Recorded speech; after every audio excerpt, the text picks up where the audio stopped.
بسم اللہ الرحمن الرحیم۔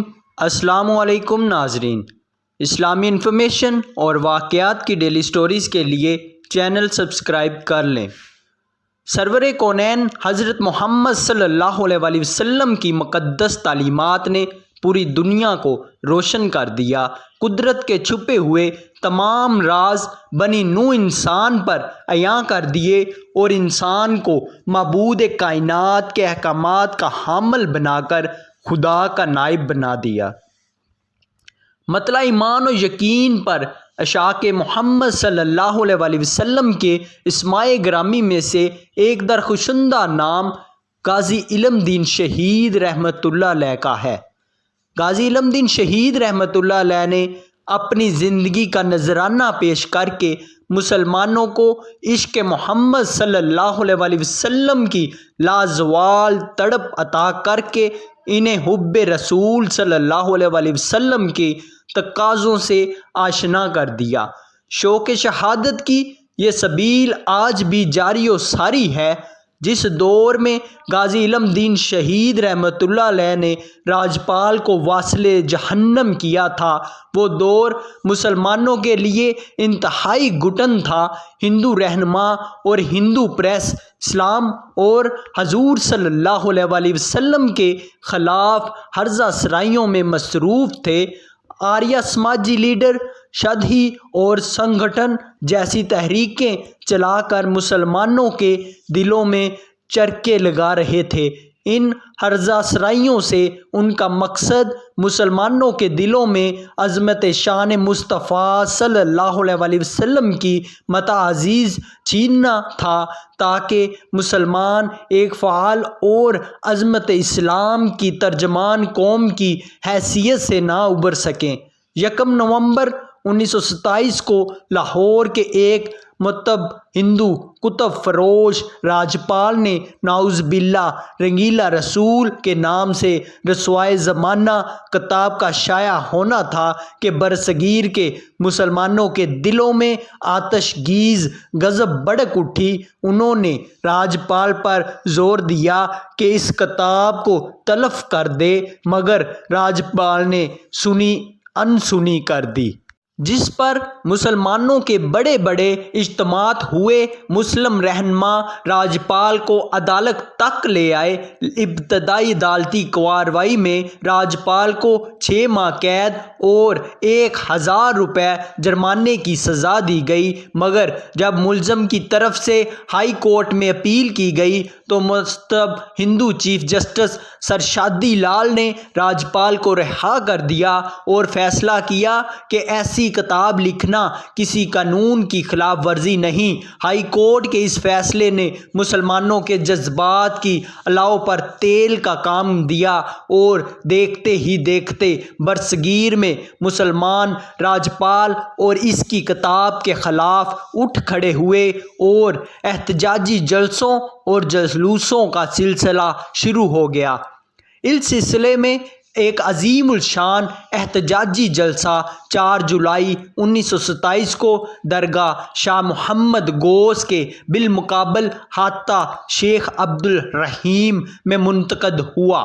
امیر شریعت سید عطا اللہ شاہ بخاری رحمۃ اللہ علیہ نے تقریر کرتے ہوئے کہا کہ آج ہم فخر رسول محمد عربی صلی اللہ علیہ وآلہ وسلم کے عزت و ناموس کو برقرار رکھنے کے لیے یہاں جمع ہوئے ہیں۔ آج جنس انسان کو عزت بخشنے والے کی عزت خطرے میں ہے۔ آج اس جلیل مرتب کا ناموس خطرے میں ہے، جس کی دی ہوئی عزت پر تمام موجودات کو ناز ہے۔ اس جلسہ میں مفتی کفایت اللہ اور مولانا احمد سعید دہلوی رحمۃ اللہ علیہ بھی موجود تھے۔ اس تقریر نے سائے شہر میں آگ لگا دی۔ لاہور میں بدنام زمانہ کتاب، اس کے مصنف اور ناشر کے خلاف جا بجا جلسے، جماعت شاہ رحمۃ اللہ علیہ، حضرت مولانا احمد علی لاہوری رحمۃ اللہ علیہ، مولانا ظفر علی خان رحمۃ اللہ علیہ، شاعر مشرق علامہ محمد اقبال رحمۃ اللہ علیہ اور دوسرے زعماء نے مسلمانوں کے اندر عشق رسول کی لافانی محبت کو دو چند کر دیا اور برصغیر کے کونے کونے سے گستاخان بارگاہ نبوت صلی اللہ علیہ وسلم کے خلاف سخت ترین کارروائی کا مطالبہ ہونے لگا۔ اہل ایمان کی آنکھوں میں راجپال کا وجود کاٹنے کی طرح چبھ رہا تھا اور وہ اسے مزید زندہ رہنے کی مہلت دینے کے لیے تیار نہ تھے۔ جذبہ ایمان سے سرشار ہو کر پہلے غازی خدا بخش نے 26 ستمبر 1927 کو راجپال پر حملہ کیا۔ راجپال کو 4 زخم آئے لیکن وہ بچ گیا۔ غازی خدا بخش کو 2 دن کی عدالتی کارروائی کے بعد 7 سال قید بامشقت اور 3 ماہ قید تنہائی کی سزا سنائی گئی۔ اس کے بعد 9 اکتوبر 1927 کو عبدالعزیز نامی مسلمان نے حملہ کیا۔ پے در پے حملوں کی وجہ سے راجپال نے خود کو ہر وقت خطرے میں محسوس کیا۔ اس کا کاروبار بھی متاثر ہونے لگا۔ اس نے حکومت سے استدعا کی کہ اس کی جان کی حفاظت کا بندوبست کیا جائے۔ ڈسٹرکٹ مجسٹریٹ نے پولیس کے 2 ہندو سپاہی اور 1 سکھ حوالدار اس کی نگہداشت پر مامور کر دیے۔ راجپال نے پہرے کی زندگی کو حراست کی زندگی سمجھا، چنانچہ وہ لاہور سے دوسرے شہروں میں تفریح کے لیے چلا گیا اور 2-4 ماہ کے بعد واپس آ گیا۔ اس کا خیال تھا کہ اب معاملہ رفع دفع ہو چکا ہوگا اور اب مسلمانوں کے جذبات سرد ہو چکے ہوں گے۔ اس نے کتب فروشی کا کاروبار پھر شروع کر دیا اور پولیس کی امداد طلب نہ کی۔ راجپال کو فنا فی النار کرنے کی سعادت عظمیٰ حضرت غازی علم دین شہید کے نامہ مال میں لکھی تھی، چنانچہ جب غازی نے قوت ایمانی کے ساتھ اس ظالم پر وار کیا تو یہ جانباز نہ ہو سکا۔ 16 اپریل 1929 ہفتے کے روز غازی علم دین نے ایک تیز چھرا ہاتھ میں لیا۔ تقریباً 1 بجے کے بعد دوپہر راجپال کی دکان واقع ہسپتال روڈ نزد مزار قطب الدین ایبک لاہور پہنچے۔ اتفاق سے وہ موذی اس وقت دکان میں لیٹا ہوا تھا۔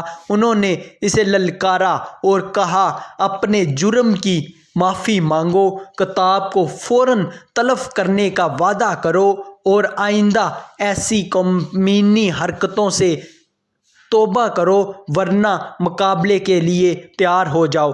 راجپال نے غازی علم دین کے اس انتباہ کو محض گدڑ بکی سمجھا اور یہ خیال کیا کہ یہ از خود واپس چلا جائے گا، اس لیے وہ خاموش بیٹھا رہا۔ اس پر غازی علم دین نے بھرپور وار کیا کہ وہ بغیر آواز نکالے جہنم رسید ہو گیا۔ اس وقت دکان پر راجپال کے 2 ملازم بھگت رام اور کیدارال ناتھ بھی موجود تھے جو کتابوں کو ترتیب دے رہے تھے۔ انہوں نے غازی کا اعلان بھی سنا اور حملہ کرتے بھی دیکھا، مگر ان پر ایسی ہیبت طاری ہو گئی کہ وہ بت بن کر کھڑے رہے، لیکن اپنے آقا کو بچانے کے لیے 1 قدم بھی نہ بڑھ سکے۔ غازی علم دین وہاں سے 2 یا 3 کے ٹال پر پہنچے، نلکا چلا کر اپنے ہاتھوں کو راجپال کے ناپاک لہو سے صاف کیا۔ پانی پی رہے تھے کہ یکا یک راجپال کے قتل کا شور برپا ہو گیا۔ شور و گل سن کر اطمینان سے کھڑے ہو گئے اور آواز بلند اعلان کیا کہ راجپال کا قاتل میں ہی ہوں اور میں نے اس کا قتل فرط عشق رسول صلی اللہ علیہ وسلم میں کیا ہے۔ پولیس نے راجپال کی لاش کو پوسٹ مارٹم کے لیے بھجوایا۔ ہندوؤں میں خوف و ہراس پھیل گیا۔ اگرچہ سیشن کورٹ میں ایسے مقدمات کی سماعت کے لیے کم از کم 1 سال کے بعد آتی ہے، لیکن یہ مقدمہ 1 ہفتے بعد ہی سماعت کے لیے پیش کر دیا گیا۔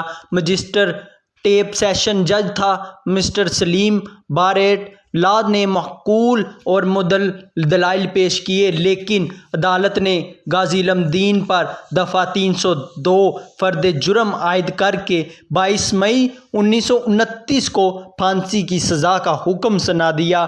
قائد اعظم محمد علی جناح بیرسٹر لا ان دنوں ممبئی میں وکالت کرتے تھے۔ انہیں اس مقدمے کے لیے طلب کیا گیا تو 14 جولائی 1929 کو تشریف لائے۔ لاہور کے ماہر قانون فرخ حسین بیرسٹر ایٹ لا نے ان کی معاونت کی۔ 15 جولائی 1929 کو فرنگی ججوں نے فریقین کے وکلاء کے دلائل سننے کے بعد غازی علم دین کی اپیل خارج کر دی۔ سیشن جج کے فیصلے کو برقرار رکھا۔ شام کو جب غازی علم دین کو ہائی کورٹ کا فیصلہ جیل میں سنایا گیا تو انہوں نے مسکرا کر کہا، الحمدللہ، میں یہی چاہتا تھا، بزدلوں کی طرح قیدی بن کر جیل میں گلنے سڑنے کی بجائے تختہ دار پر چڑھ کر رحمت للعالمین صلی اللہ علیہ وسلم پر اس حقیر سی جان کو قربان کر دینا موجب سکون دراحت ہے۔ خود میری اس ادنی اور پرخلوص قربانی کو قبول فرمائیں۔ 14 اکتوبر 1929 کو غازی علم دین شہید میاں والی جیل میں منتقل ہوئے تو چاروں طرف اس عاشق رسول صلی اللہ علیہ وسلم کی آمد کے چرچا ہو گیا اور لوگ جیل میں آپ کی جھلک دیکھنے کے لیے پردانہ وار آنے لگے۔ بالآخر شہادت کی گھڑی آ پہنچی۔ 30 اکتوبر 1929 کو آخری ملاقات کے لیے غازی علم دین کے ورثاء کو جیل میں بلایا گیا۔ آپ نے والد محترم سے استدعا کی کہ میری قبر اپنے ہاتھوں سے تیار کرنا اور میرے حق میں دعائے خیر کرتے رہنا۔ غازی نے اس روز روزہ رکھا ہوا تھا مگر مہمانوں کو اپنے پاس رکھے ہوئے کھڑے دودھ 2 گھونٹ پانی پلا رہے تھے۔ پھر آپ نے اپنی والدہ محترمہ سے کہا کہ آپ اس بات پر فخر کریں کہ آپ نے ایسا فرزند جنا ہے جس کو شہادت کا اعلیٰ منصب نصیب ہو رہا ہے۔ یہ سب آپ کی دعاؤں اور تربیت کا فیض ہے۔ 31 اکتوبر 1929 جمعرات کے روز مجسٹریٹ نے غازی علم دین سے آخری خواہش دریافت کی۔ انہوں نے کہا، صرف 2 رکعت نماز شکر ادا کرنے کی اجازت دی جائے۔ انہوں نے 2 رکعت نفل پڑھے اور کلمہ شہادت پڑھتے ہوئے تختہ دار پر چڑھ گئے۔